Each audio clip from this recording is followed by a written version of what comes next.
SSC GD পরীক্ষার most important একটি question দেখো।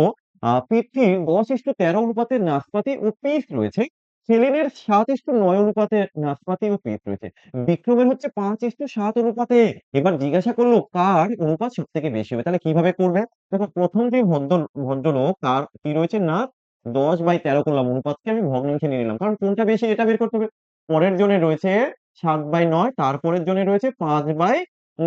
এবার আমি দেখবো ৩ টে ফ্র্যাকশন এর মধ্যে কোন ফ্র্যাকশনটা বড়? যেটা বড় হবে তার কাছেই বেশি রয়েছে। তো ভাগফল কি করে বের করতে হয়? তোমরা একটা প্রসেস জানো, আমরা ক্রস মাল্টিপ্লিকেশন করে দেখবো।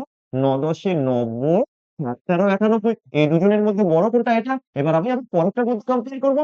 ৭×৭ = ৪৯, ৫ × ৪৫। মানে এখানে বড় কে পেলাম? ৪৯ এই দুটোর মধ্যে, তাই না? ৪৯ বলতে ৭/৯, ৭ কার রয়েছে? সেলিনের। তো এখান থেকে আমাদের অপশন ডি কিন্তু উত্তর এসে গেল।